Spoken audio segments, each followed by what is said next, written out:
Good afternoon. You are tuned in to Black Talk Radio News. My name is Scotty Reed. I'm broadcasting from behind the enemy lines that I call USA Inc. It is December the 19th, 2016 on this Monday.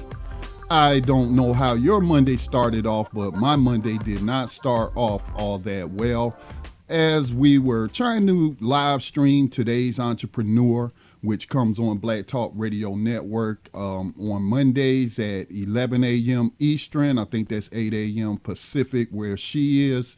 And just the communication system just would not allow me to dial in. I could not use any communication, digital or electronic communication system that I use via the internet to do our programs. And so we did eventually get that program on air, but that was not a good way to start out my day, but we have recovered. I'm not going to bore you with the things that I have to deal with sometimes behind the scenes for the network, but let's get on and lay out some of the news items that I want to share with you today on BTR News. The main story that I'm looking at, which I made the title for today's broadcast, Obama is helping to keep the DNC out of abolitionist hands. Now, at first I was going to put progressive hands, and I actually did put that before I changed it to abolitionists,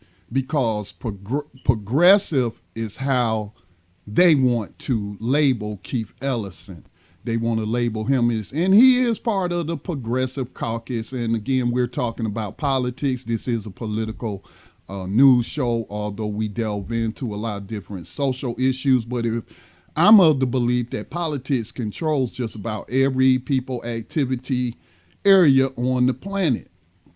And so as I've been mentioning, you've been having this civil war that is happening in the DNC, also between the people who are really in charge of the whole affair, whether they be Republicans, Democrats. I'm talking about the big money donors. There's a civil war for power, whose agenda is going to get pushed through, whose social agenda as well as economic agenda is going to get pushed through. But focusing on the Democratic Party, they just can't seem to learn their lesson on so many things. But I thought it was pretty low down and dirty for Obama to try to prevent Keith Ellison, and that's what he's doing. I don't care what kind of language they're trying to use to say, oh, he didn't say anything about Keith Ellison. He was just promoting his guy. I think it's the Labor Secretary, Tom Perez, something like, I don't know that much about Tom Perez, but I know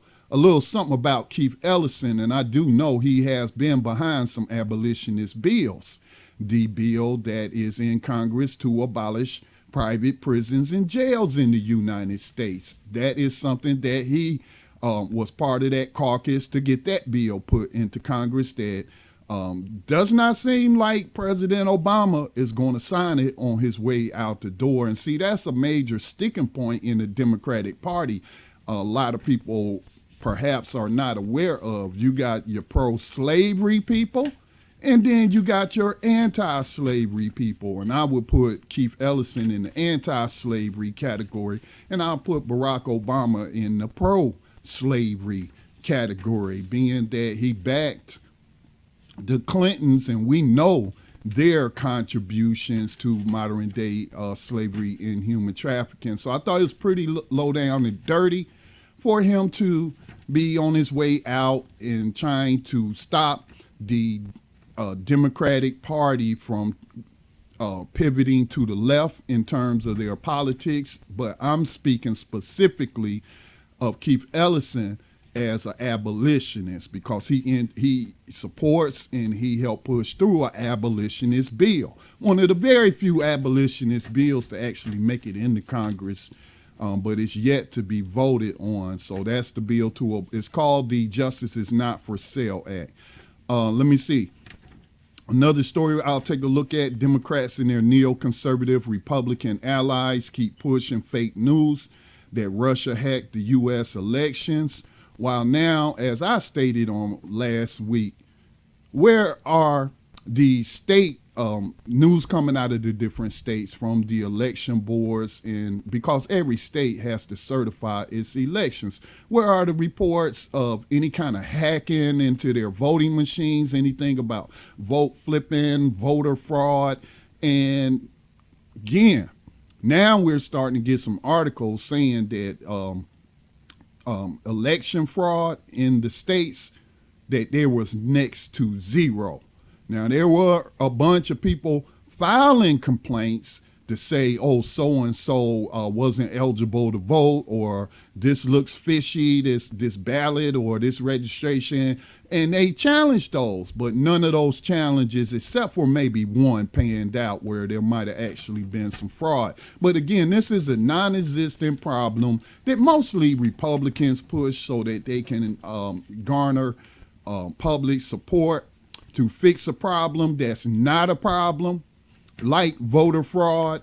And that is why you got all those pushes for voter ID bills. They kept saying voter fraud, but there were never any evidence.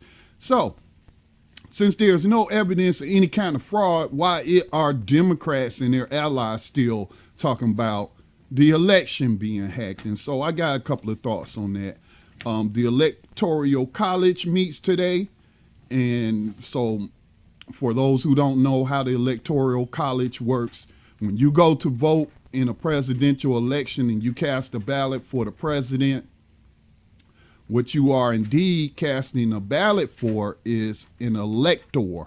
Either if the person you're voting for to become the next CEO of USA Inc., if they are Republican, then you're actually casting a vote for an elector in your state that you are telling that person that I want you to vote for whatever candidate I pick. So you're actually electing electors and telling them how you want to vote. So whoever wins the popular vote in a state wins that state's electors. And those electors make up the Electoral College.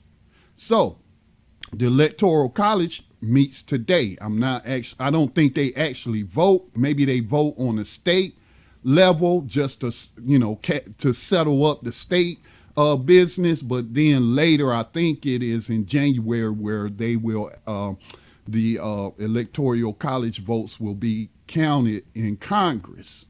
So that's some of the formalities and what have you.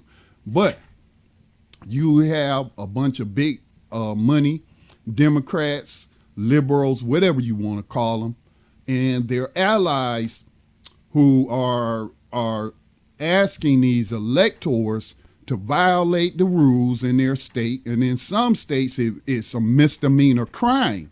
If you are an elector and you are bound to vote the way that your state went, and no, there's nothing stopping you from voting the other way. But in some states, there are penalties. But you are breaking the rules if you don't.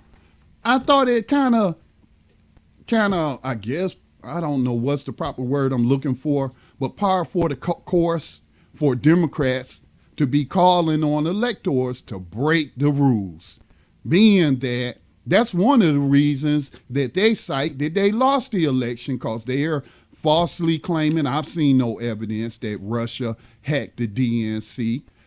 From sources I've seen, they said that was an inside leak. Somebody on the inside didn't like the dirty shenanigans that was going on, so they leaked it into the hands of WikiLeaks and they published it. So the Democrats been pushing around this myth that the Russians hacked it, and that if the voting public did not see that the DNC and the Clinton campaign was breaking the rules for the nomination process during that Democratic primary season, that, if they didn't know that the DNC and Hillary Clinton, that they were cheaters and they were breaking the DNC rules just to hand her the nomination, then people might have voted for Hillary Clinton.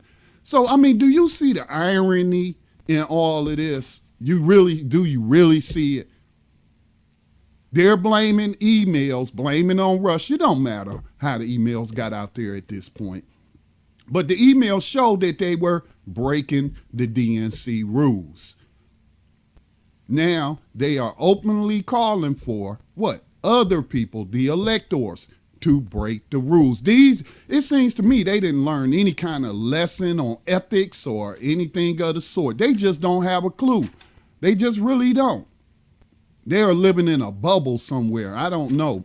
But for us to see all of the criminality, all of the unethical behavior, and we weren't supposed to pay attention to that, or we're not supposed to take that into consideration as we decide what electors we're going to send to Washington, D.C. to decide who's president.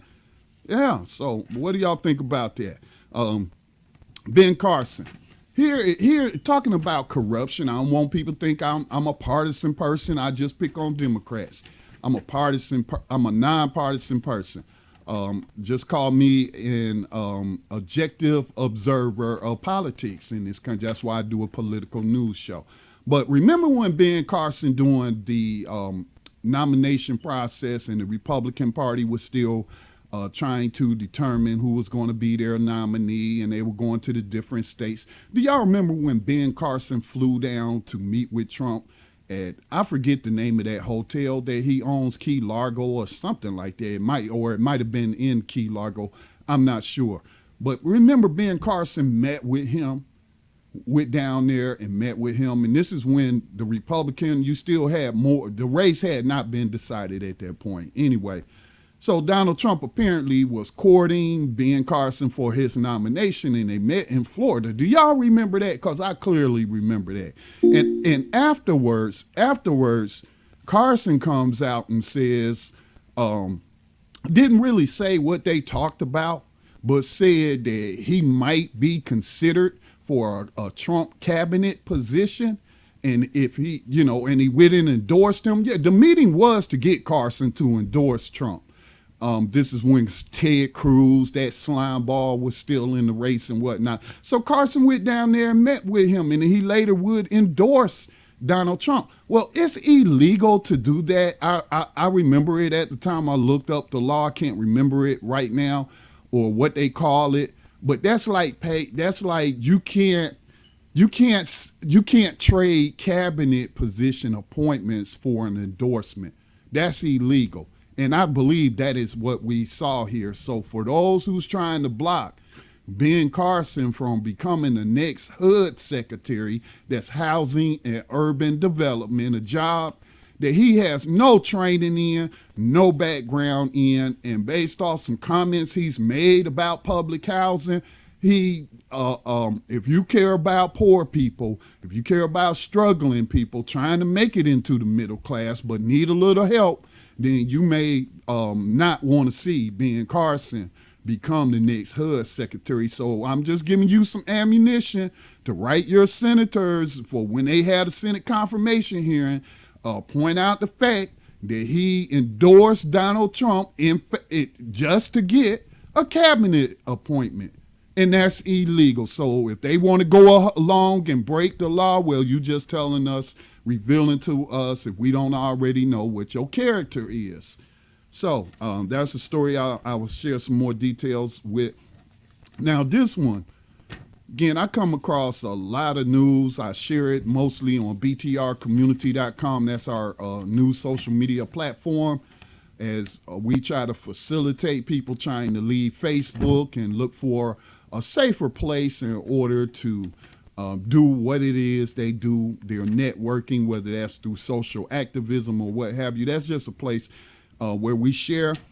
So because I don't have enough time to share everything that I feel like I need to bring to your attention during this hour, sometimes hour and a half, hour and 45-minute program. So, but this is a story I was like, I have to share this.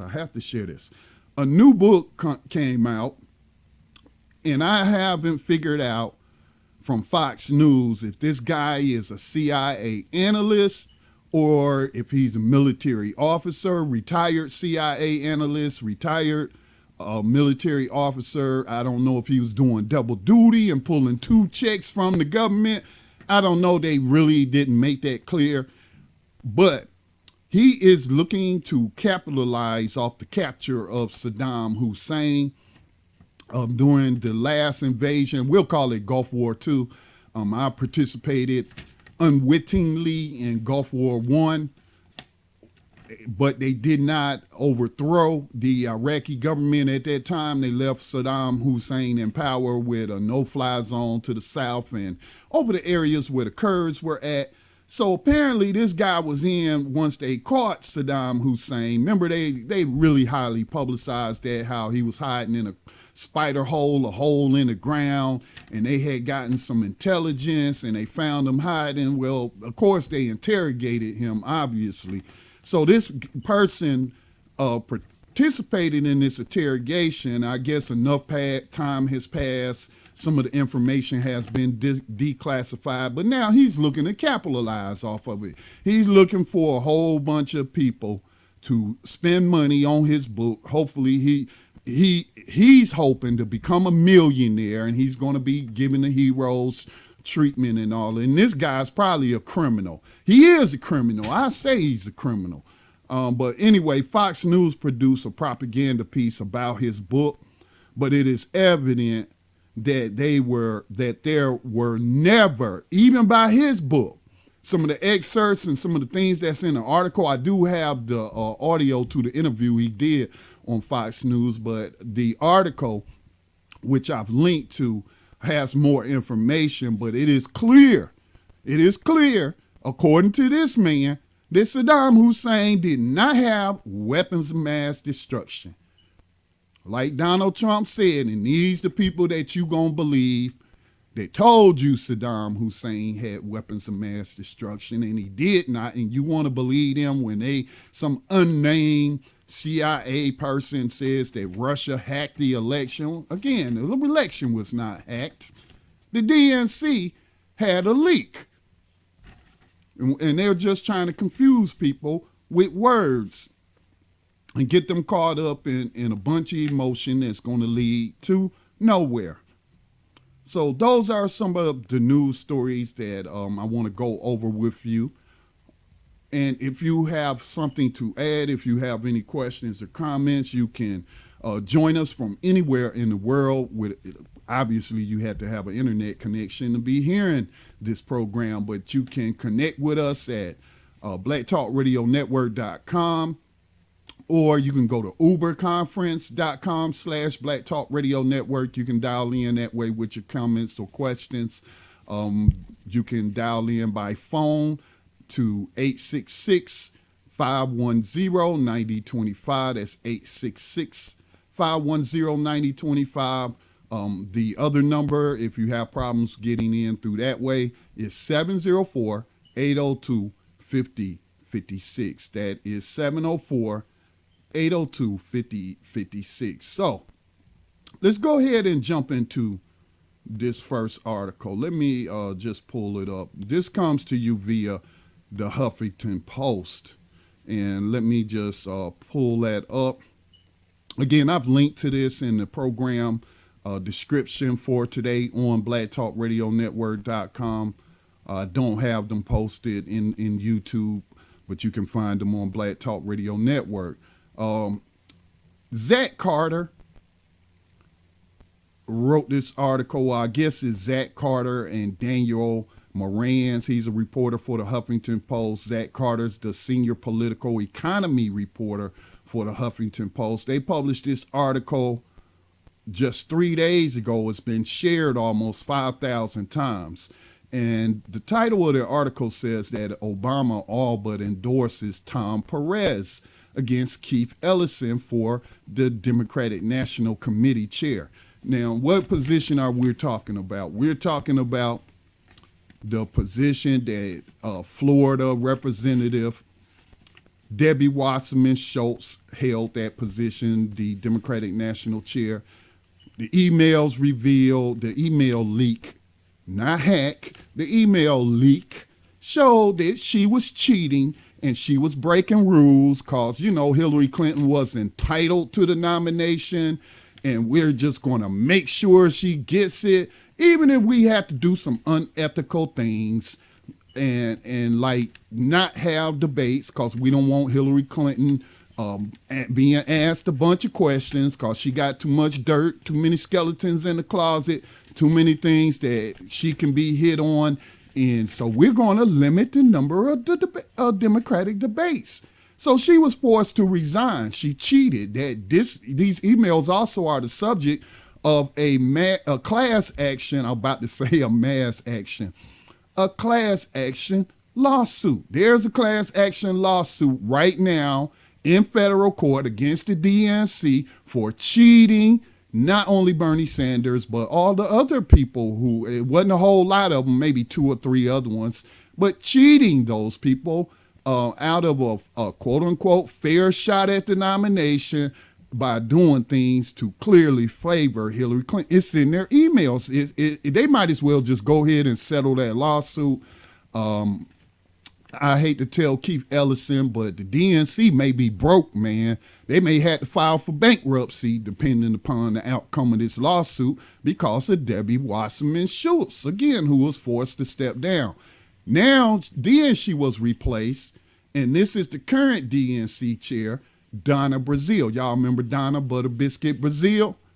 She was the quote-unquote CNN political analyst, political hack, whatever you want to call those political operatives that work with the media to pull the wool over the eyes of the masses. Well, Donna Brazile, she replaced Debbie Wasserman Schultz. What did Donna Brazile do? Well, using her connection, her employment at CNN in conjunction with News One and Roland Martin, well, they took some of the debate questions and gave them to Hillary Clinton, gave her the questions in advance so she could come up with a tailor-made answer for it. That's cheating. That's cheating. And guess what? She lost her job. That's the current DNC chair, right? So anyway, just wanted to give you some background on what position we're talking about. This is an important position in the Democratic Party, and Keith Ellison, who backed Bernie Sanders during the primaries, is running for that position. Let me continue with the article, because now you got Obama trying to stop Keith Ellison. And I reported last week with the Anti-Defamation League participating in doing a hit job on Keith Ellison, trying to make it look like he hate Jews or he don't like Jews, and I hate to use the words they use like anti-Semitism, because Semitism, a lot of people are using that word incorrectly. They are using the word Semite incorrectly. Palestinians are closely related to Semitic people in that area of the world than the Ashkenazi Jews. They come out of Russia and Germany, that area of the world. They are more Semitic than your Khazarian, your mountain Jews of Russia. They're not Semitic. So people don't let them fool you with words. You have to look up the definition of words. So anyway, they try to play like he's so anti-Semitic or he don't like Jew. Let's say anti-Jewish. No, he's not. Or else, why would he endorse Jewish Bernie Sanders over the vicious white woman known as Hillary Clinton? If he was so anti-Jewish, why he co-signed on to helping Bernie Sanders, who's a Jew? All right, so again, man, so this is all part of that. This is, again, part of the civil war that's going on. You got many civil wars in politics going on, right, simultaneously. And this is a civil war, an important one that's going on in the Democratic Party. So they start off by saying that there had been any doubts, President Barack Obama expunged them on Friday afternoon. The outgoing president wants his labor secretary, Thomas Perez, to succeed him as the top figure in the Democratic Party.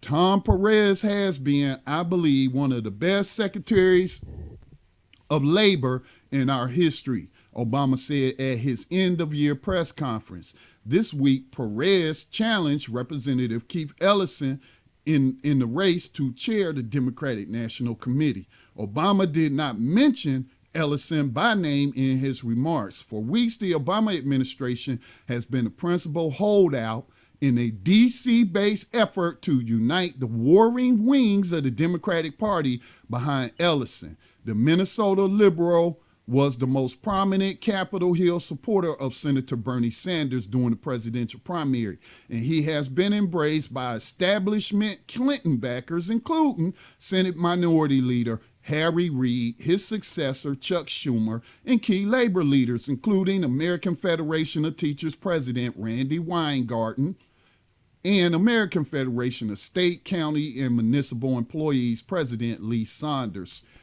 Sound like a couple of these people may practice Judaism and therefore may be classified as Jews.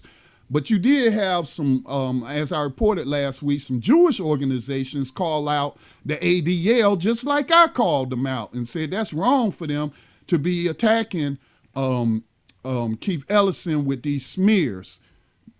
So anyway, this just further confirms that President Obama was never about change.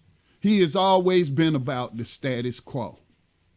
So even when you have some of the longtime establishment types, including the person who got him to run for president, Harry Reid, even when they have fallen behind and say, okay, look, we fighting for the future of the Democratic Party. It's clear we could not get the young voters out, the millennial vote. Were turned off by Hillary Clinton. We know the millennials are the ones who were heavily backing Bernie Sanders, and they are a crucial vote because we don't want to piss them off because look at what happened. That's why Hillary Clinton lost. When they started, the Clinton media machine started doing name calling them Bernie bros, coming up with fake stories to attack Bernie Sanders and his supporters, and just the whole dirty stuff that they did, including, not to mention, the cheating. So the party leadership right now, they recognizes that without these progressive voters, Democratic Party has no future. Okay? That these millennials seem to be more informed in the people activity area of politics than many of these so-called older people, when most of them are sold out or they just following behind what showcase black people tell them to do or showcase people in the Democratic Party tell them to do without looking at things and investigating for themselves. So this is what's going on. And President Obama has never been a change agent. The only change there have been some positive changes in terms of legislation that come about during his presidency. Some, I would be a liar to tell you there were no good legislation that came out. But he had to be pushed. He had to be pushed. He had to be pushed. He had to be pushed. He is a centrist. He is more of a Republican than he is a quote-unquote Democrat. But again, we can't get confused or think that we aren't talking about different wings on the same bird. But we're talking about what kind of policies, what kind of candidates will be supported moving forward. And I'm calling Keith Ellison an abolitionist candidate, and I'm saying I would like to see him. As an abolitionist, I endorse Keith Ellison. Why do I endorse Keith Ellison? Like I said at the beginning, he supports abolitionists. In addition to some of the reform stuff in the criminal justice, he has been at the forefront of some of these bills, okay, during his time in Congress. And last year, he supported the Justice is Not for Sale Act, which would abolish private prisons and jails in the United States. That's an abolitionist bill. When you're talking about abolishing something without exceptions, like the tricky 13th Amendment, you're talking about abolitionism. So I'm saying President Obama and most of these big money Democrats don't want to see Keith Ellison get it, either because he is not a bootlicker of Zionist Israel or because he's anti-slavery. And he wants to abolish private prisons and jails, something Hillary Clinton had to be badgered into doing. she had to be put on the spot by young activists who were recording. She knew she was being recorded, and they said, what about private prisons and jails? You taking money from them. Then she had to be pushed into that. Same with Barack Obama. Debbie Wasserman Schultz, the one who was forced to resign. She takes money from the private prison lobbyists as well, from these private prison companies. She's pro-slavery. So what you're seeing is not a fight between what I would say liberals and progressives in the Democratic Party. What you're seeing is, to a certain extent, it's not just all about it, but to a certain extent, the pro-slavery, those who think that you can reform slavery, and then those like Keith Ellison who know you have to abolish it. You can't reform private prisons and jails. You can't do it. You have to abolish them to no exception. On that alone, people who care about the politically correct issue of mass incarceration, which is really slavery, y'all should be supporting Keith Ellison and not falling for the showcasing the celebrity status of Barack Obama. Why should you trust this man? Why should you trust his judgment on anything? I don't know that much about Thomas Perez other than under him as labor secretary, they were paying prisoners slave wages in the federal government. So that's slavery, man. He's actively participating in slavery. I didn't see anything with his name attached to it talking about reforming how prisoners are paid for working on these prison plantations that these Fortune 500 companies take advantage of through insourcing and what have you. So this is what's going on, people. This is what's going on. So I hope Keith Ellison wins. Barack Obama, I'll be so glad when you're gone and out the door, but I know it won't be the last we hear of your sorry tale. I know you're going to go to Chicago, open up your presidential library, and then you're going to run a money-making scheme just like your boy Bill Clinton, since you down with the Clintons. So again, why would you trust the judgment of this man? This man endorsed Hillary Clinton when Hillary Clinton in 2008 was calling on racist crackers to assassinate him. Okay? Then he appoints her to be his Secretary of State, and look what she did. Set up a private server, dragged him into all this mess.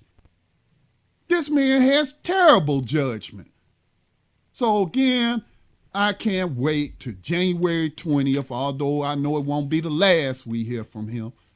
But this man has done a lot of damage to counter-racism efforts in this country because he is a weapon of mass confusion. And he's still confusing people. Why is he against Keith Ellison? Apparently, he don't care about Keith Ellison being a fellow African American and all of that.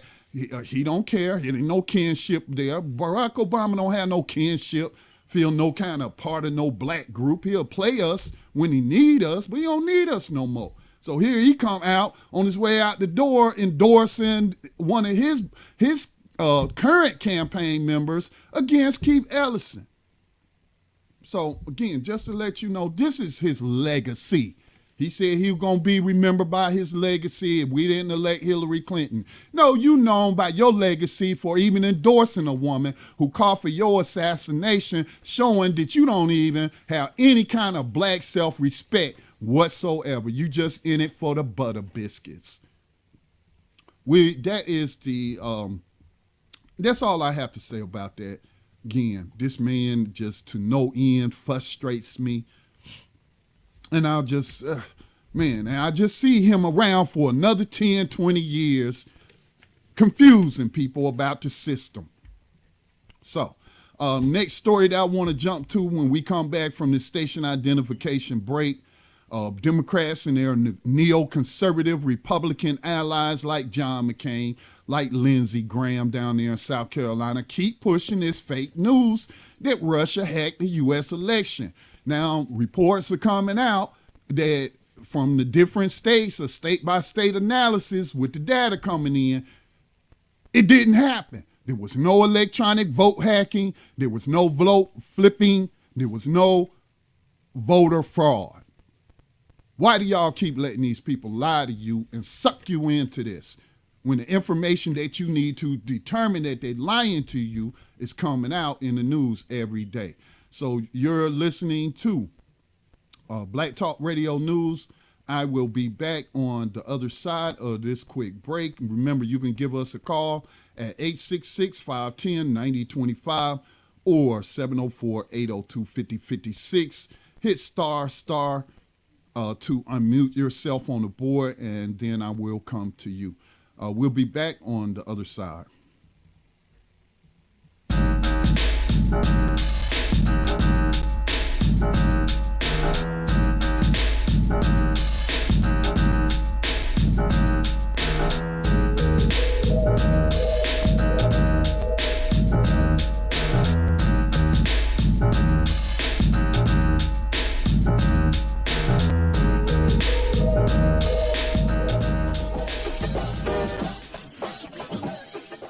The Black Talk Media Project funds the use of new media technology in efforts to restore independent Black voices to the myriad of issues affecting Afro-descendant people all over the planet. If media can control the minds of the masses, as Malcolm X once said, then you must ask yourself, who is in control of the media targeting the masses of Black people today? Help bring back independence, self-determination, and respect for Black culture in the production of global media by joining the effort to crowdfund new Black media for the new millennium. Visit blacktalkmediaproject.org for more information on how you can invest in public Black radio for the masses.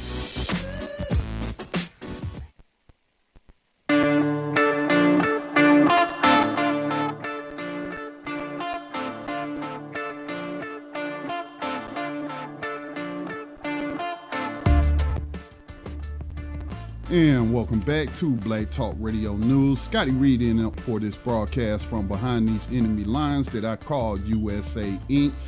The telephone number is 866-510-9025. All right, let's move to this next story from the New York Times. Let me throw that up, that screenshot up for our YouTube viewers. Help you find this stuff a little easier.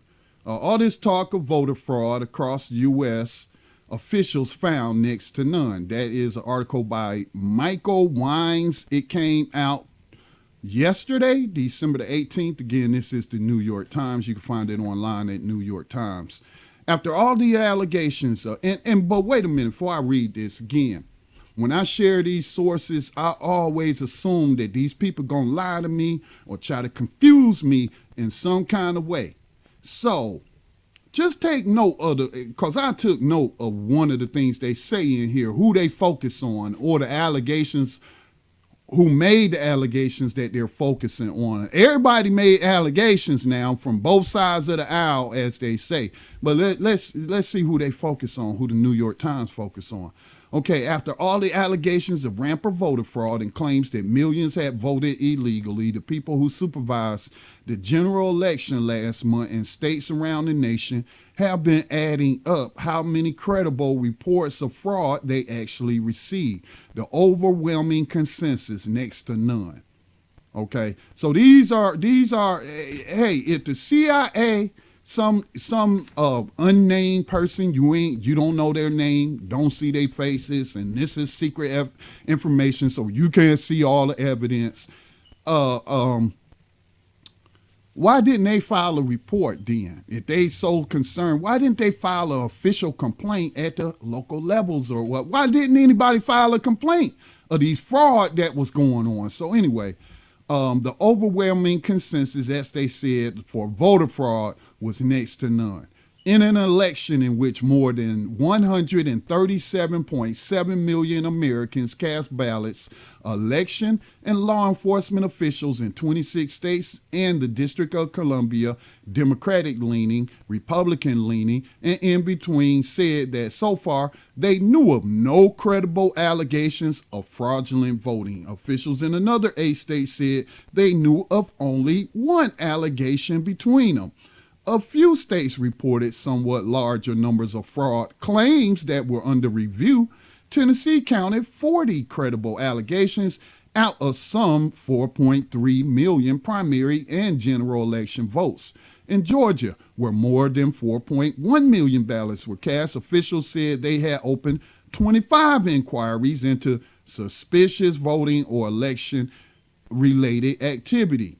But inquiries to all 50 states, everyone but Kansas responded, found no states that reported indications of widespread fraud. Man, they be using some tricky language.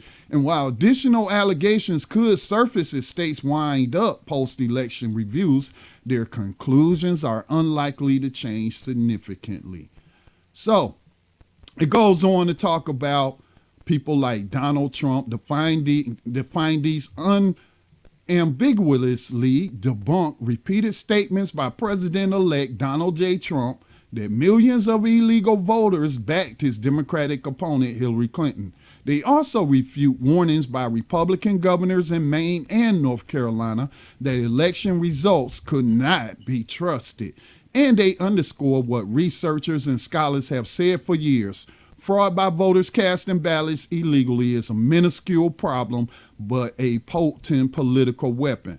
The old notion that somehow there are all these imposters out there, people not eligible to vote, that are voting, is a lie, said Thomas E. Mann, a resident scholar at the Institute of Government Studies at the University of California, Berkeley. But it's what's being used in the states now to impose increased qualifications and restrictions on voting. So I'll stop it there.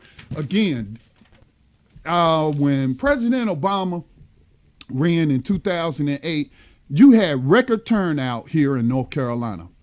You only had 5 cases of voter fraud. And most of those cases were like elderly people who voted twice by mistake. And another one, I think, voted in the wrong district or something that they was classifying as fraud. 5 cases out of millions. No voter fraud, but they pushed this out through the media, through their propaganda, right-wing propaganda outlets, and said that all this voting fraud is going on. We need to secure our elections and all this and that for a non-existent problem. So anyway, a lot of states that happened, they did pass voter ID laws. Here in North Carolina, they passed one, but it was declared unconstitutional because Republicans, from their internal communications, it was discovered in a Supreme Court lawsuit that they specifically designed what they were doing to suppress the quote-unquote African-American vote. So we didn't have to show IDs at the poll. But again, in North Carolina, Republicans running the election system, no cases of fraud, none. Even though the Republican governor tried to use that as an excuse for why he lost to the Democratic challenger in this state. But the Republicans had to rebuke him and say, no, there was none of those shenanigans. So again, then why isn't the New York Times also pointing out that the Russians did not hack any election? Because you got a lot of confused people out there. I've even talked to some today who's saying they don't know what to believe. I keep hearing that the Russians hacked the election. See, when you say hacked an election, that implies that you're vote flipping and doing all that kind of stuff. That did not occur, okay? That did not occur. So what you're getting is a bunch of lies from people who don't want to lose power. They know Hillary Clinton is their girl. They got her in their pocket. They know that there's no crime she isn't willing to commit to help these people gain access to capital, even if it's stealing other people's resources and other nations and what have you, like they did, or to stop other nations, what they call third world nations, from moving up in the world. That's the reason why they told those lies with Hillary Clinton at point on Muammar Gaddafi. So now this is what's going on. But it's all a bunch of nothing. And all these people are getting emotionally invested.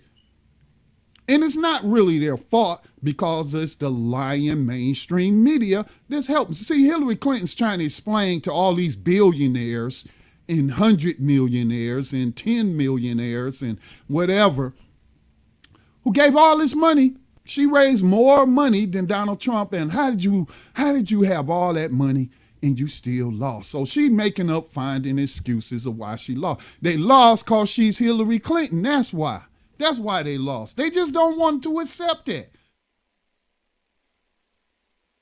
So they had to make up stories about sexism and genderism and all kind of, instead of pointing the fingers at the people who need to have their fingers pointed at. Didn't nobody tell them to cheat during the Democratic primary. Now, regardless of who they say hacked the DNC email server or whether or not, as some people credibly point out, this was a leak by a DNC insider who had ethics and wanted the people to know all the unethical stuff the DNC was doing to cheat Bernie Sanders out of the nomination, and they leaked it. Regardless of whether it was a hack or a leak, it was not a hack of the election. Stop confusing people. People, stop allowing yourself to be confused with words. Okay? Put everything in proper context. So whether it was a hack, whether it was a leak, I would say that, yeah, that just confirmed in people's mind who already had doubts about Hillary Clinton that, yes, they are a crook. These are unethical crooks. I already had doubts because she set up that private server off the books when she was told not to do that. She used the unsecure BlackBerry while in a foreign country, and then was sharing secret access, special access, I forget, where they know, sharing these spies' names, CIA people names, and why would they even want her? She put their lives at risk. She exposed some of them using unsecured. And they already knew this about her and was like, no, I'm not voting for this woman. And now these emails come out and it just confirms that they are crooks. They are unethical people. And I know Donald Trump's a pig, but I ain't got no evidence of him cheating. And we're just tired of the same old, the establishment. So we're gonna throw a monkey wrench into the system. And that monkey name is Donald J. Trump. That's what a lot of people did. That's why Hillary Clinton lost, because she's Hillary freaking Clinton. Man. So don't allow yourself to get sucked into this BS. There was no voting fraud. Putin did not hack the election and got Donald Trump in. No. Americans cast ballots. More of them cast ballots for electors in their state.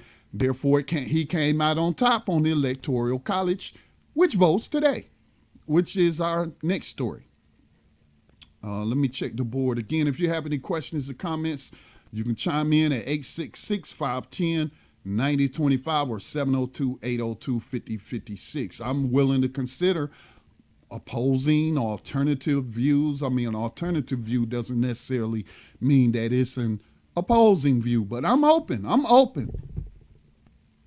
Okay, so this is what I'm seeing. This is what I'm seeing reading in between the lines and based off of what I know is going on or the different reports that have been coming out since Hillary Clinton first announced she was running. So anyway, the next story. Now, the Electoral College meets today. Some people say that's a sham system, whatever. They've been doing it that way for hundreds of years. You can say that it's a sham because more people in California, which is the most populous state, cast a ballot for Hillary Clinton. So that put her over the top for the popular vote. But you've been knowing, and she knew, and she conceded, but still trying to get people to overthrow the system for her and break rules for her. But they know that it's not who wins the popular vote. It's who wins the Electoral College. Did you not learn anything from 2000 Bush Gore? It's Electoral College. So all people trying to say that this is something fishy going on or fraud or all of that. No, it's not. They've been doing it. The process, they've been doing it for hundreds of years. The process is transparent. So I don't know why people are saying that. The Electoral College meets today, but you have Democrats, let me pull this article up for you, who are trying to get the electors to break the rules, like the DNC broke the rules, and not vote for Donald Trump, but instead go against the will of the state voters and put in Hillary Clinton. Now, I actually read one of them that one of the electors today said he wasn't voting for Hillary Clinton or Donald Trump, regardless of what his state rules say. He was casting one for Bernie Sanders. Again, let me see. Where is that story? Give me just a second. Let me pull this up. 538 electors are meeting today to cast their votes in the last step of the presidential election. But what is usually a formality has taken on new significance this year with Donald Trump's election and calls for electors to defect. In order to win the election, candidates need to reach 270 electoral college votes. Trump reached that mark, garnering 306 electoral votes on November the 8th, compared to Hillary Clinton's 232 votes, although he trails her in the popular vote. Why do they even put that in there? Why? Because they want to keep this controversy and make people think something is up. Ain't nothing up. Don't matter if she won California and some of the most populous states. She didn't win. She got California's electoral votes, which is a big chunk of them. But guess what? She didn't win enough anywhere else to win. So just stop it. Just stop. Wasting people time. Over the past 6 weeks, and this is the part that was interesting to me, stood out to me. Over the past 6 weeks, left-leaning groups have called for electors to break rules that require them to vote in a way reflective of their state's popular votes, a move that would make them faithless electors. See, they're being tricky with the words again. No. Again, she gets the electors for the states that she won the popular vote in. They're trying, but again, they are clearly calling for people to break rules. Again, they didn't learn their lesson from the Democratic primaries or what breaking the rules and then people calling you out on it and leaking what you're doing behind the scenes and people saying, oh, I'm sorry. These are unethical people and we don't need more unethical people in government, and I just can't in good conscience send a bunch of cheaters into power. Okay? So, but here we have them out front telling people to break the rules. Do you see the irony here?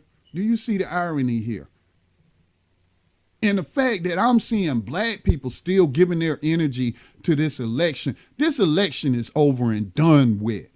What you need to be doing is paying attention to the people that's going to be appointed to these different positions. Their confirmation hearings coming up.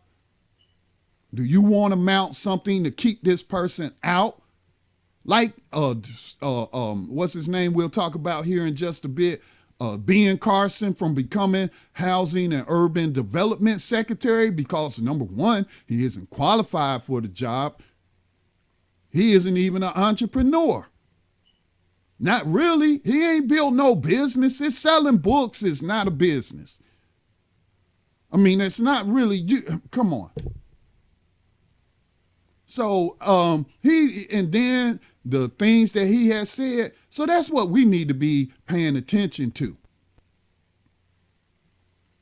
Now, all of this, of course, I'm talking about is if you are one of those people who are trying to either, we could use several words, change the system from within, undermine the system, to whatever you want to call it. All right? These are the kind of moves, see, that people don't make for the most part. They don't pay attention to. They don't participate in. And all they do is show up every 4 years and cast a ballot based off of what they see in the media, this celebrity figurehead and that celebrity figurehead, as they would call them, in terms of the internal politics and how do we get to that person. And they don't have a clue. They don't have a clue. You got to we as a people have to become more politically mature, because none of these other groups take any time off from politics. There are battles going on right now, again, pointing back to Keith Ellison, who supports abolitionist legislation. They're trying to keep him out. Why? Because they want to keep practicing slavery. That's why. So again, these are corrupt, crooked people. And this is just more confirmation that they don't care about no rules. And how dare you, especially you people who giving your energy to that monster Hillary Clinton and to the Democratic Party right now, in the old guard, let's say, what Barack Obama represents, the old guard, the establishment, the status quo, the big money contributors and controllers and what have you. This is more evidence that these people are corrupt and they are unethical. And if you're giving your energy to these people, how dare you ever talk to your own children if they break a rule at school or if they don't follow the quote unquote rules of society? Because we got people openly advocating for rule breaking, because it will, in their mind, benefit them. So since it's going to benefit us, let's just break the rules. Let's throw all the rules out the window and all this and that. And then you want to preach to your children on Sunday?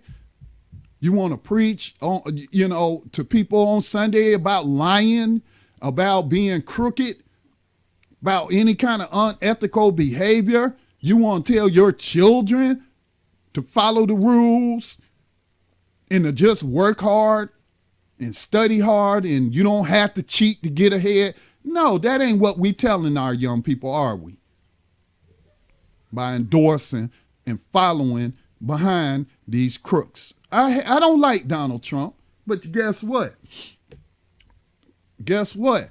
I am not going to participate in this kind of shenanigans to deny him. Once he gets in there, I have to formulate my battle plan, my plan of attack. What can I do to get what I want from this man? So anyway, that's a story that I thought people should be aware of. I'm going to go ahead and take another station identification break, and some of the other stories that we'll hit on when I come back. Ben Carson, again. Maybe I can Google this. Somebody can Google this. Remember, he was met with Trump down there in Florida and to endorse Donald Trump and talk about how they discussed him getting a cabinet position. That was illegal. That's illegal. They do business like that now. Again, we're talking about rule breakers, law breakers. The rules are for the common people, not for them to follow. All right. They did not get to be billionaires following rules and regulations and all that kind of stuff. So this goes on all the time, but it's just rare that they see. This go to show you Ben Carson don't know what he's doing in politics, because he would know that's illegal, and he wouldn't be running his mouth, being boastful, saying, yeah, I met with Donald Trump and I'm gonna endorse him and I might get a cabinet position, as we talked about a cabinet position. See, now it comes up later, and then that's illegal. That's illegal. You can't do that. So now that can be used against Donald Trump and Ben Carson. Ben Carson don't need to be the next HUD secretary. Let me tell you why he doesn't need. These are some of the things that he has said about housing and urban development. This is the agency that works on public housing and helping people find affordable housing and what have you, to help people get back on their feet, being that most people ain't paid a living wage. But Ben Carson has a right-wing white supremacist view of public housing. He does. He really, really does. And they like to racialize this issue, not realizing that it's probably just like it's more white people getting food stamps, EBT cards, than black people, than anybody else. Same thing with Section 8 housing. Man, I can't tell you how many of these white people in this 80% white county I live in are living in Section 8 housing. Whether they're getting the vouchers for a trailer in a trailer park, or whether they filling out applications for the public housing complexes like they have in Mount Holly, where it's based on your income, based on your job and what have you, a scale of sliding, fee scale, so that poor people can afford to live in a nice little town like Mount Holly. It's mostly white people, man. But they will racialize this issue to get white people behind slashing funding and stuff. So that's Ben Carson. That's Ben Carson. He falls into that crowd. So, but this is one of the things he said last year. Last year, let me pull up the actual article where he accused HUD of social engineering. Yes, social engineering. He said in an article that showed up on the right wing. Well, he actually wrote this article. He wrote this last year, July 23rd, experimenting with failed socialism again. So again, here we're talking about we're talking about a fanatic who follows a certain political ideology, a racist ideology. Don't matter that he's black. Look up the term proxy racism. I coined it. You can find information about that term by Googling, as it has been in use for a couple of years now. But this is what he wrote. Again, talking just like them racist crackers.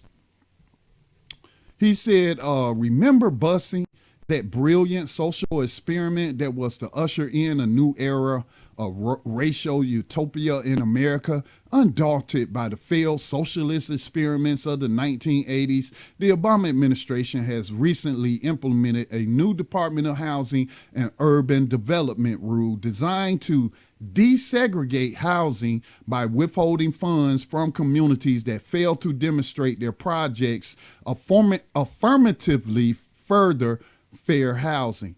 To place this in context, it's useful to look back at the failure of school busing. After Brown versus Board of Education effectively ended de jure discrimination in public accommodations from schools to housing, many whites in the South continued to flout Brown and did everything they could to keep blacks out of all white schools. In response, various municipalities mandated busing as a means of forcibly integrating public education, and by fiat, ensuring that educational funding was not unequally distributed based on race. The rationale was that if white parents had to send their children to black school, they would help to ensure that those schools were better equipped. But by almost every objective, the experiment failed. Not only was there no real statistical improvement in school integration, the percentage of blacks attending majority black schools from 1972 to 1980 moved from 63.6% to 63.3%. But the program was unpopular among both blacks and whites. Again, he is getting way off. There's no comparison in what is being discussed here in terms of this urban housing rule, and I'll get to some of those details. But this is how they do you, though. This is how they confuse you with buckets of words, as people have said before, and using examples that aren't the right context. And so, anyway, everybody knows that school integration never did really happen. And this is just hard data, but this also flies in the face of black people out there who say that integration killed the black community in schooling or in the education system because they still segregated. It was only a 0.3% change. So I guess you can't use that as an excuse and say integration is what killed it, because they never integrated. They just said they did. They snatched out a few kids like me who had scored pretty high on standardized testing. They picked us and they snatched us out of our black schools and sent us across town to these white schools and what have you. But what they did not do is increase or evenly spread the funding to the schools. So they showcase a couple of token black kids like myself. I was in Detroit. Ben Carson grew up in Detroit as well.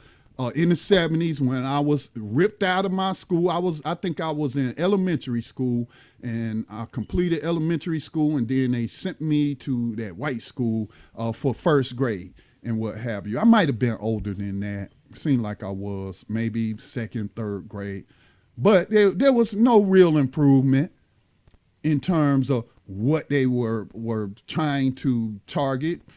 So anyway, that has nothing to do with that. It has nothing to do with housing. Now, he says that this contributed to a blighted inner cities in which poverty and school segregation became even more concentrated. Now, how did it become even more concentrated if it was only a 0.3 change? To me, it was basically no movement whatsoever. So even his own data that he's sharing contradicts what he's saying, and they want him to put this man in charge of something. Let him be in charge of separating conjoined twins and doing brain surgery, because he's fairly competent in that. He went to medical school. He has gifted hands in the medical field. Let him focus on that. Matter of fact, he might be better suited to become attorney, Surgeon General. Okay, typically they put a doctor in those positions, Surgeon General, U.S. Surgeon General. Why are they putting this man? Because they know he has an ideology that's racist, that they share, and that he's going to ruin it.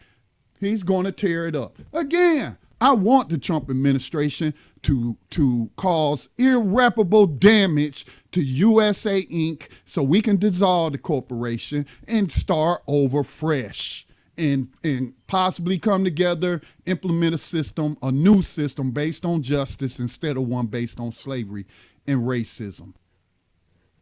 That's what I would like to see happen. So this is the article. Let me see. Throw that up there for people to see. That's from the New York Times article, but I clicked through on their link to the Washington Times. Now, it says it is true that the Fair Housing Act and other laws have greatly reduced explicit discrimination in housing, but significant disparities in housing availability and quality persist. To address them, the Obama administration's new agency rules rely on a tortured reading of the fair housing laws to empower the Department of Housing and Urban Development to affirmatively promote fair housing, even in the absence of explicit discrimination. Let me scroll down. The new rule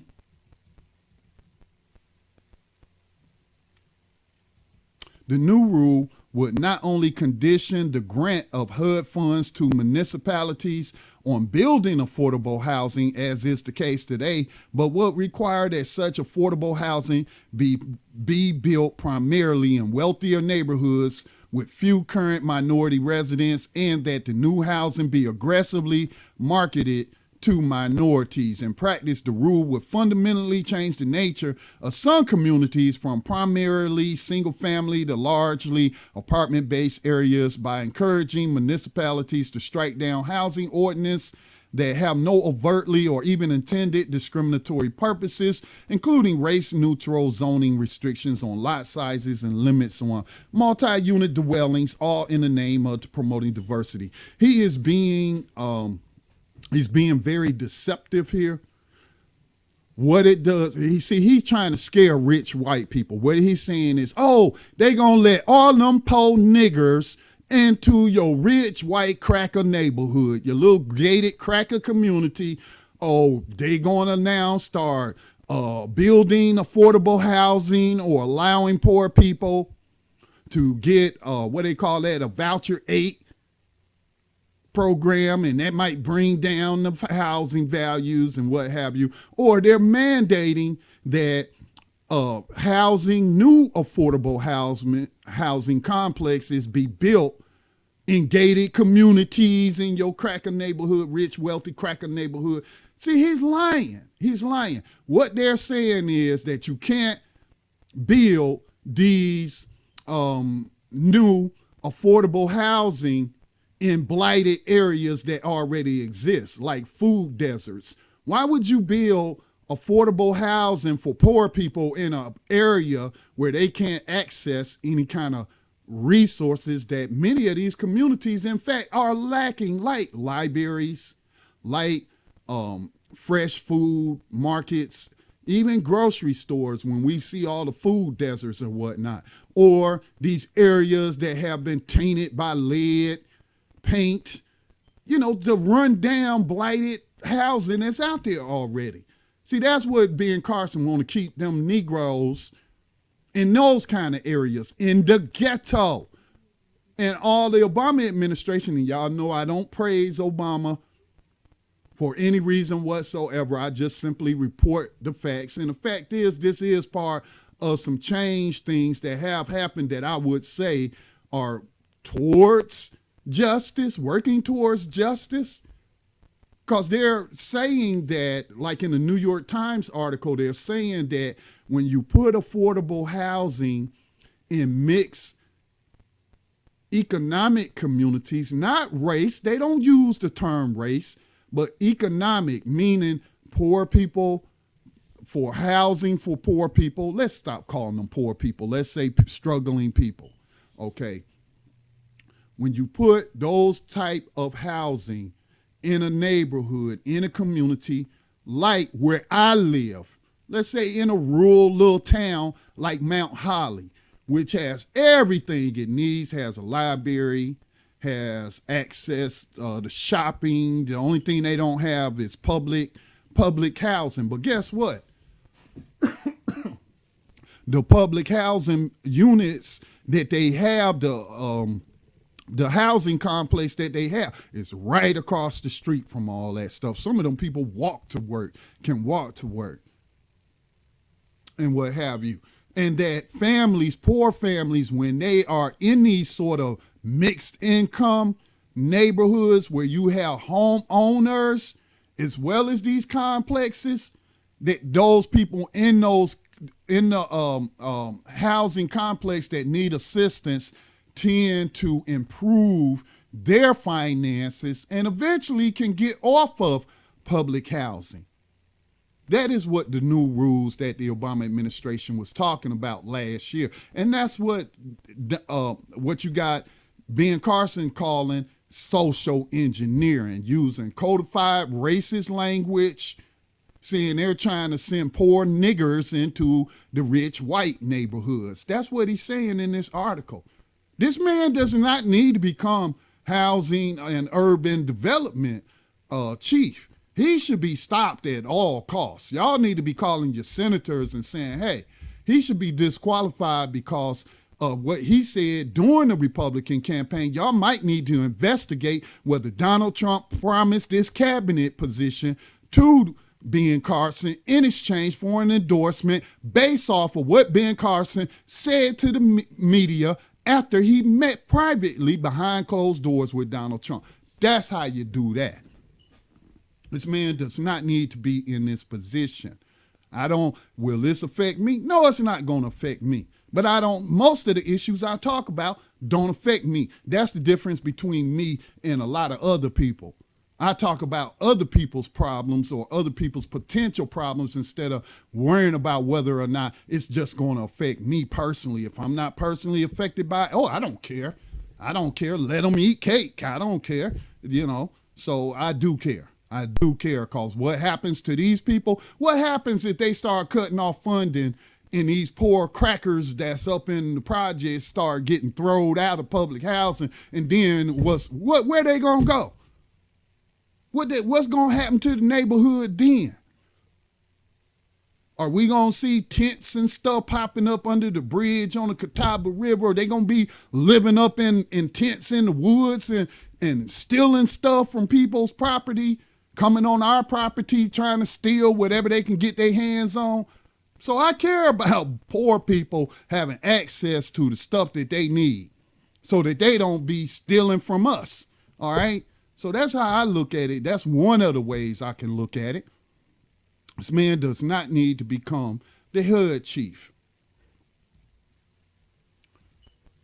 The last thing that I want to share with you, let me pull up this article. This news clip. Make sure I got the right one. See, Black Talk Radio News. Because I want to talk about this book that has come out, and this thug that used to work for the CIA who interrogated Saddam and some of the information, minus the propaganda. They finna hit you with some red, white, and blue propaganda, some Saddam was a dictator. Everybody's a freaking dictator to these people, except for them, right? But they dictate to you and I every day what we can and cannot do, and will throw us into slavery and make billions of dollars annually off our bodies. Saddam didn't have prison plantations anywhere approaching the numbers that we see here in this so-called land of the free, which is a crop. But let me pull up this news clip. But they're talking about Saddam when they found him in that spider hole and then interrogated him and what he had to say. Because this just goes to show you these people are a bunch of liars. What's today? 12/19. Okay, I do need to go ahead. I think those clips are in another folder. Let me see. All podcasts. Pull this one over here. Yeah, let's pull that one.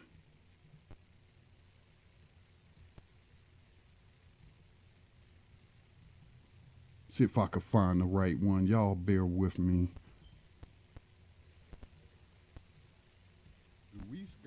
June 21st, okay, that is not it. What are you doing? Scotty, today is 12/19/2016. I'm in 2015. Okay, let's see what we got here.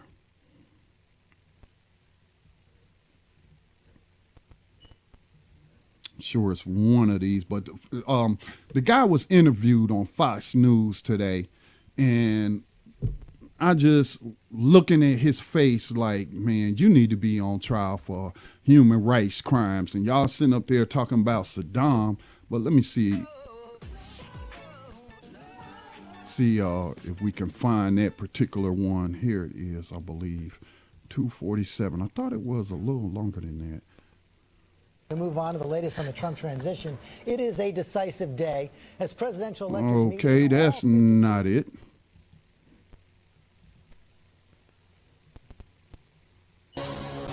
Hard to believe 10 years ago, dictator Saddam Hussein was found hiding out in a spider hole after years of war crimes. His capture a momentous occasion for the free world.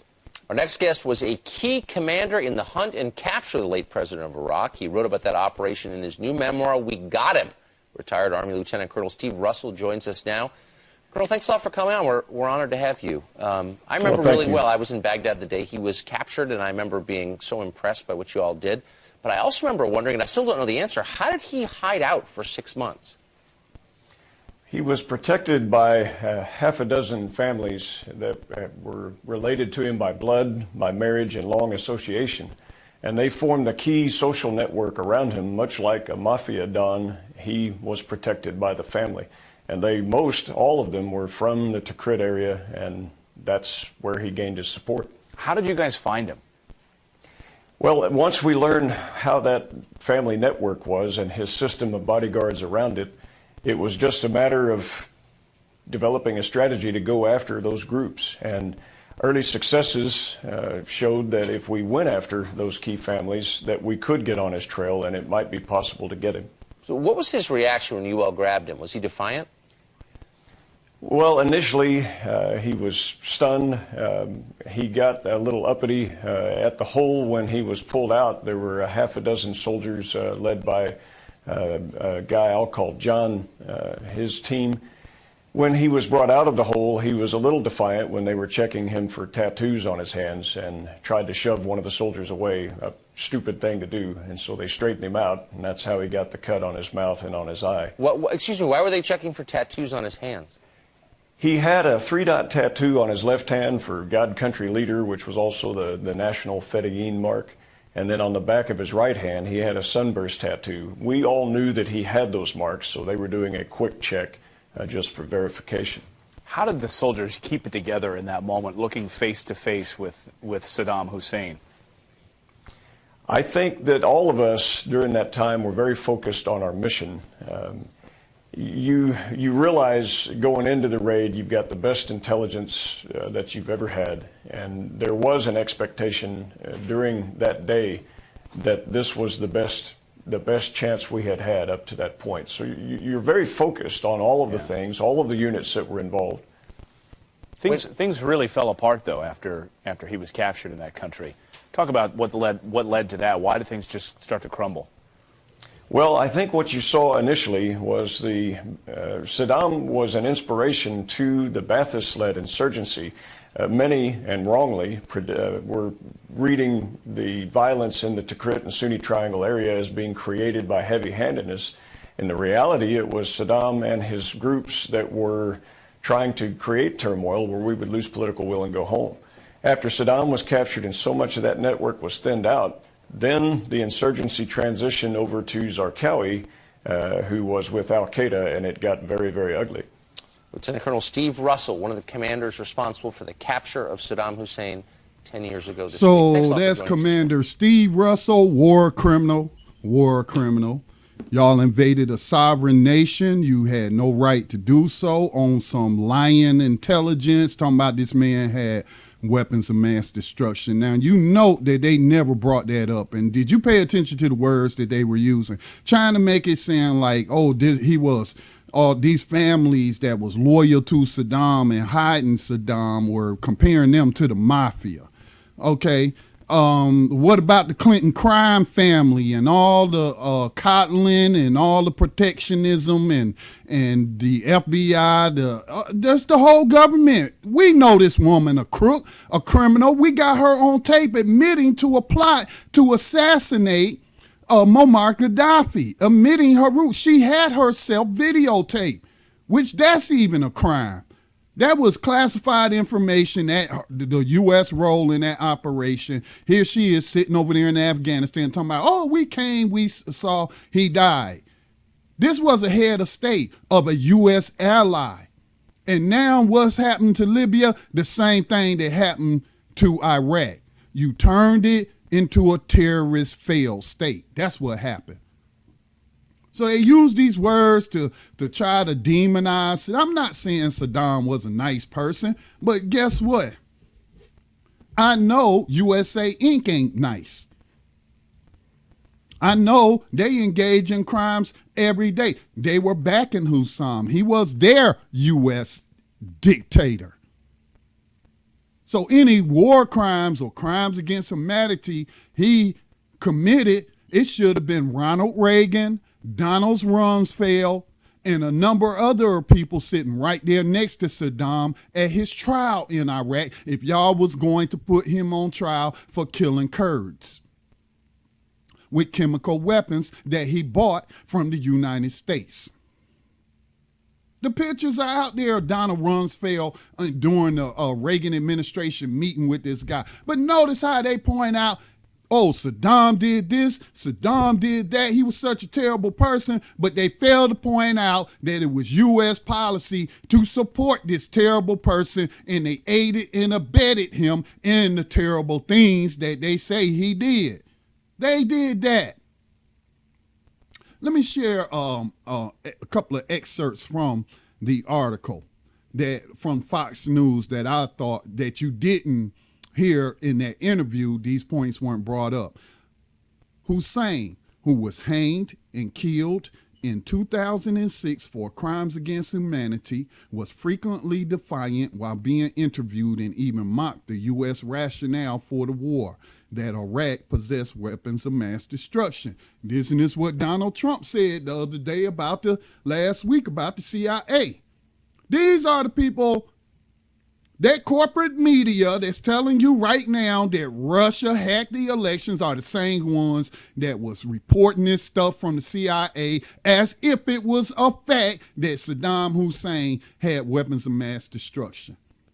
So as the CIA and working with U.S. military capture Saddam and interrogate him, he laughing at him talking about we had weapons of mass destruction. We been got rid of that. He said Hussein told some dude named Nixon, Iraq is not a terrorist nation. We did not have a relationship with Osama bin Laden and did not have weapons of mass destruction, and we're not a threat to our neighbors.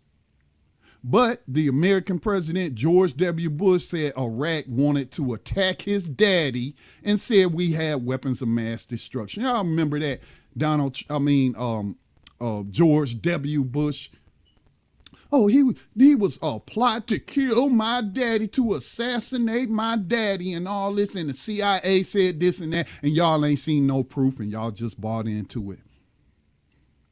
Y'all just bought into the weapons of mass destruction, and this is roundly known as a lie. Here we get more confirmation, but nobody that I've seen in this particular interview, nobody's even pointing this out. If they hanged Saddam Hussein for war crimes, what war crimes are they talking about? They're talking about in 1988, the Halabja massacre, in which thousands of mostly Kurdish civilians were killed by Iraqi chemical weapons during the Iran-Iraq war. Hussein grew angry. Now, again, he also killed a whole bunch of Iranians with these U.S.-made weapons of mass destruction. But you don't hear them even in this article, even acknowledging the human rights crimes committed against Iranians. You see how these people operate? See, this is why it's important to be able to read, to comprehend what you read, and to have more than one source of information. And definitely it cannot be all corporate media sources, because they lie all the time.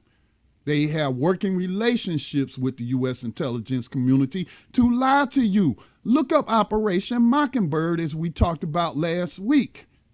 Look up that latest Intercept article about so-called journalists for major publications here in the United States submitting their stuff for proofreading by the CIA.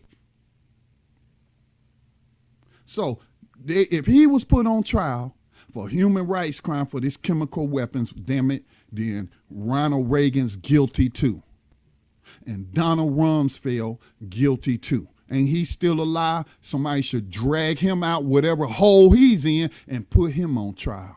We got the evidence. This is common knowledge, people, for those who are in the know about these sort of things. That all the weapons of mass destruction that Saddam Hussein had, he got from Ronald Reagan to kill Iranians specifically, but he also used them against the Kurds, because the Kurds are still fighting for their autonomy. Parts of Iraq, Syria, Turkey, that's an ongoing conflict right now. And so I'm not justifying him using chemical weapons. What I'm saying is, if he's guilty, so is the United States government. So how dare these people go on TV, write these books, and act like they some kind of heroes or something? You're freaking criminals. You are the biggest purveyors of violence on the face of the planet, as Martin Luther King once said. You are responsible for the 1 million+ deaths that have occurred since the invasion of Iraq, destabilizing that country. You are the reason that terrorists have been killing people nonstop ever since that invasion. You. And then these people go on these propaganda outlets like Fox News and act like they are heroes or they're the good guys. But this particular interview did just further give you evidence that Saddam didn't have weapons of mass destruction, if you didn't already know that. So the whole invasion was based on a lie. Based on a lie. But you was willing to put Hillary Clinton in there, wasn't you? Hillary Clinton and them knew that was a lie. This is all because a war is a racket. This is the destabilization, a purposeful destabilization of that region of the world for different reasons. For Saddam, he was going to stop using the American petrodollar to sell oil. He was only going to take euros. So again, as I talked about last week, they had to come up with some lies to go in there and invade him. Because you would think a sovereign nation has the right to sell its goods in whatever currency it wants to. But again, the American economy is monopoly. It's monopoly money. You have to kill people in order for your money to have any kind of value. And if I had to sacrifice, if I had to not have this convenience or that convenience so that we can implement a world that is based on justice, where my standard of living doesn't depend on somebody being murdered and resources stolen halfway around the world, then I will give up any of these amenities and conveniences that I have. Okay? That's why I want USA Inc. to crumble so we can start over. Because apparently it's evident to me that we are just on a continuous path of death and destruction for the masses of the people. Not the rich, wealthy people, not the politicians, if you will, but you and I, people like us. See, that's when I first started looking at the world like this, was when I was in the first Gulf War, while simultaneously reading Malcolm X's biography, which just opened my mind up to different questions about the direction my life was headed as a soldier for white supremacy. And I started looking at them Iraqis as human beings who were out there doing nothing but defending their homeland, and we were the invaders. So look at that place. Reagan's dead and in his grave. And people are still dying because of U.S. policy under him. U.S. policy under him. So that's my program for today. I will be back on air tomorrow. Tomorrow's Tuesday, the 20th, with another broadcast of Black Talk Radio News. Coming up at 6 o'clock p.m. Eastern Time will be Tando Radio Show. So in the meantime, you can listen to some message music on the station. But I just want people to do research. I want people to get accustomed to never trusting anything that anybody says. Not even me, without verifying it independently. Finding more sources. They say for a source to be, for an issue or something that's being reported to be credible, you need to have 2 or 3 sources. But then that rule don't even work when your 2 or 3 sources are ABC, CNN, Fox News, just any of these corporate state propaganda outlets, who again have long established ties to the U.S. government to lie to the people. Again, I don't have to make up stuff. I leave that to them. They the ones who have to make up stuff and lie to you. I do my research, and that's why I share links to whatever I'm discussing. And if what I'm linked to is propaganda, I give you I give you something to be aware of, an alternative view. So make sure that y'all be safe the rest of this day behind these enemy lines. Don't want anybody to become a slave. This country, contrary to popular opinion, did not abolish slavery in 1865. They transformed it to the prison plantations, and that's why the United States has the world's largest prison slave labor camp system in the world. Come to these, when you recognize this, it'll make you start looking at the world and where you live differently, and hopefully it'll motivate you to do something to bring about that change we so desperately need. All right, peace and blessings to all. Y'all be safe out there. No, I'm not a writer. Okay.